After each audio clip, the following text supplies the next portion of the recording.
एक बार देवर्षि नारद जी नारायण नारायण का जाप करते हुए भ्रमण कर रहे थे। तभी उनके मन में एक सवाल उत्पन्न होता है और उन्होंने सोचा, आखिर इस सवाल का जवाब मैं किसके पास जाकर लूं। तभी उनके मन में भगवान शिव का विचार आया और देवर्षि नारद जी भगवान शिव के पास जाते हैं। भगवान शिव उनको अपने पास आया देखकर उन्हें कहते हैं, आइए देवर्षि नारद जी, आपका स्वागत है। कहिए, आज किस प्रयोजन से आपको कैलाश पर आना हुआ। तब देवर्षि नारद जी भगवान शिव को बारंबार प्रणाम करते हैं और कहते हैं, हे जगत की पालन करता भगवान शिव जी, मैं यूं ही आकाश मार्ग में भ्रमण कर रहा था। तभी मेरे मन में एक सवाल उत्पन्न हुआ और मैं उसी सवाल के उत्तर पाने के लिए आपके पास आया हूं। केवल आप ही इस प्रश्न का उत्तर दे सकते हैं। तब भगवान शिव जी कहते हैं, कहिए देवर्षि नारद जी, आखिर ऐसा कौन सा सवाल है जो आपको मेरे पास लेकर आया है। तब देवर्षि नारद जी कहते हैं, हे प्रभु, मेरे मन में यह प्रश्न उठ रहा है कि मनुष्य को किस पाप के वजह से उसका समस्त धन नष्ट हो जाता है। आखिर ऐसा कौन सा काम है जिसको करने से अमीर व्यक्ति भी गरीब बन जाता है। हे प्रभु, मुझे विस्तार से बताइए। तब भगवान शिव जी कहते हैं, हे देवर्षि नारद जी, आपने समस्त मानव जाति की कल्याण के लिए बहुत ही उत्तम प्रश्न किया है। हे देवर्षि नारद जी, मैं इसका जवाब आपको एक कथा के माध्यम से दूंगा। आप इस कथा को पूरा जरूर सुनिएगा।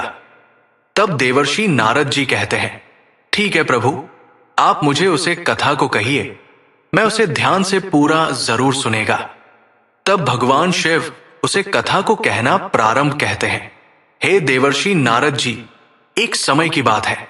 लालपुर नाम के एक गांव में सुखदेव नाम का दरिद्र ब्राह्मण अपनी पत्नी और अपने एक बेटे के साथ रहता था। बहुत गरीबी में वो जैसे तैसे अपना जीवन यापन कर रहा था। सुखदेव भगवान शिव को बहुत मानता था, मन ही मन हमेशा उनका नाम जपता रहता। तो वही ब्राह्मण की पत्नी बहुत ही ज्यादा धूर्त और लालची थी। वो हमेशा किसी न किसी बात को लेकर पति से झगड़ती रहती। ब्राह्मण की पत्नी ब्राह्मण से कहा कि इस गांव में तो हमें कोई भिक्षा भी नहीं देता, आप दूसरे गांव में जाकर भिक्षा ही क्यों नहीं मांगते। इस तरह दरिद्रता में हम कब तक जिएंगे।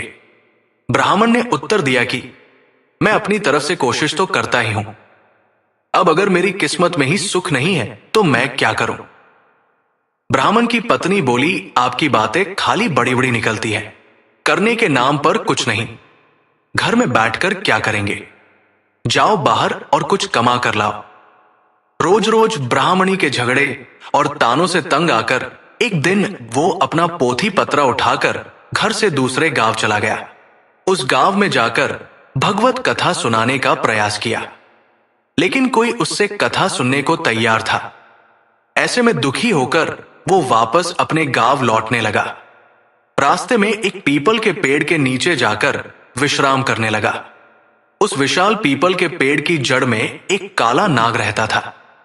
ब्राह्मण मन ही मन सोचता है, हे भोलेनाथ, ये आपकी कैसी माया है। मैं आपकी कथा सुनाकर अपना घर संसार चलाना चाहता हूं, लेकिन मुझसे तो कोई कथा सुनने को भी तैयार नहीं है। मैं क्या करूं प्रभु, अब तो आप ही मुझे कोई रास्ता दिखाओ।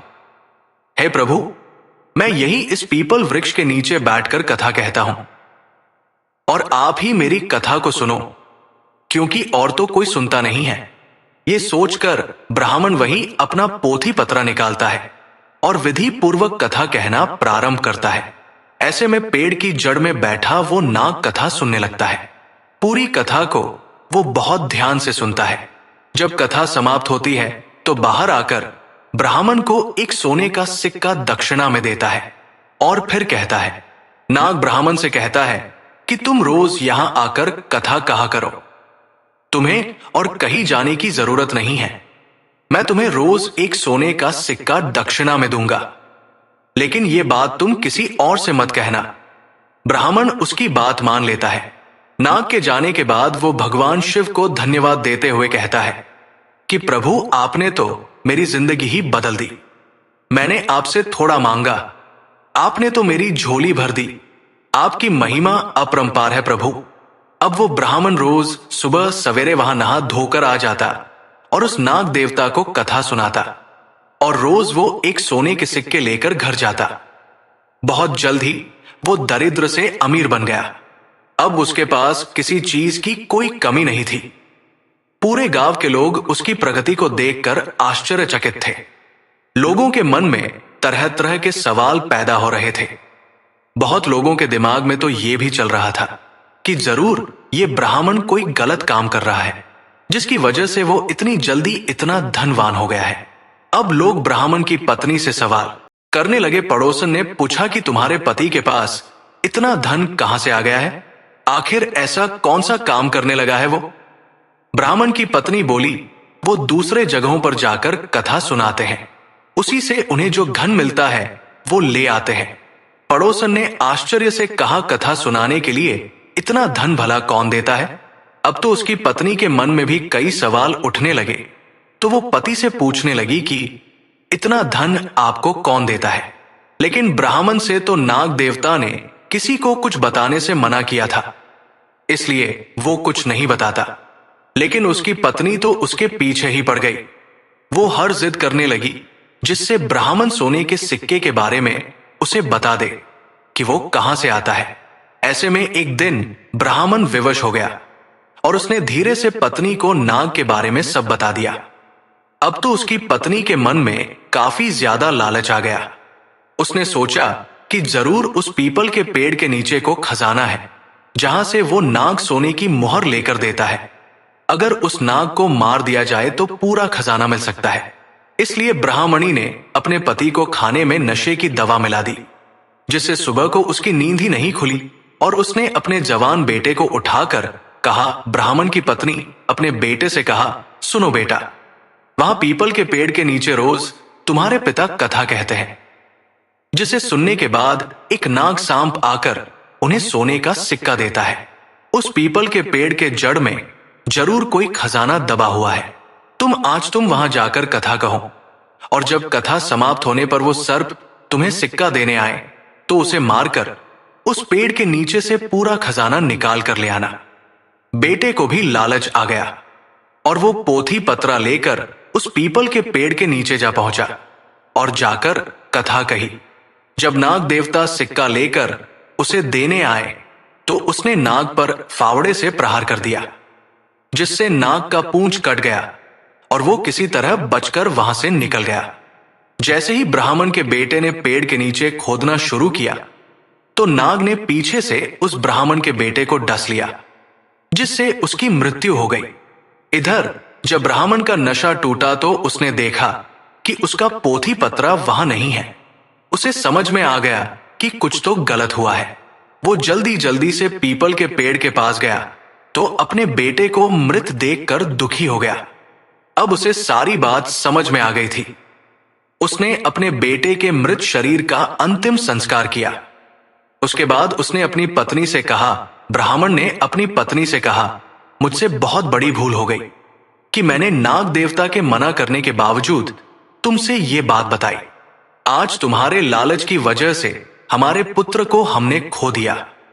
लेकिन उसकी पत्नी को उसकी बात का कोई असर नहीं हुआ। दूसरे दिन उसकी पत्नी ने उससे कहा कि आप जाकर उस नाग देवता को कथा सुनाइए, कम से कम घर का खर्च तो चलता रहे। पत्नी की बात से विवश होकर वो अपना पोथी पत्रा लेकर फिर उस पीपल के पेड़ के नीचे गया और कथा कही। कथा समाप्त होने पर वो नाग बाहर आया और उसने ब्राह्मण से कहा, नाग ब्राह्मण से क्रोध पूर्वक कहा, तुम यहां से चले जाओ ब्राह्मण, तुम पुत्र के मृत्यु से दुखी हो तो मैं अपने पूंछ को खोने से दुखी हूं। मैंने तुम्हें पहले ही मना किया था कि ये बात तुम किसी को मत बताना, लेकिन तुमने मेरे साथ विश्वासघात किया। मैं तुम्हें श्राप देता हूं कि जो संपत्ति तुमने मेरे द्वारा अर्जित की वो सारी नष्ट हो जाएगी। नाग के श्राप से कुछ दिनों में ब्राह्मण फिर से दरिद्र हो गया। उसने अपनी पत्नी से कहा, आज तुम्हारी लालच की वजह से हम फिर से दरिद्र हो गए हैं। अब उसकी पत्नी को भी अपने किए पर काफी पश्चाताप हुआ, लेकिन होनी को कौन टाल सकता है और बिता हुआ समय वापस नहीं आता। दोस्तों, इस कहानी से हमें ये सीख मिलती है कि इंसान को कभी भी ज्यादा लालच नहीं करना चाहिए, क्योंकि ज्यादा लालच इंसान के लिए घातक साबित हो सकता है। तो दोस्तों, ये कथा आपको कैसी लगी कमेंट में जरूर बताइएगा, तथा इसी प्रकार से आध्यात्मिक ज्ञान से जुड़े कथा के लिए मेरे इस चैनल पंडित गौतम शास्त्री को सब्सक्राइब जरूर करिएगा और अपने परिवार जनों के साथ शेयर करना ना भूलिएगा, तथा कमेंट में हर हर महादेव जरूर लिखिएगा। आप सभी का दिल से धन्यवाद।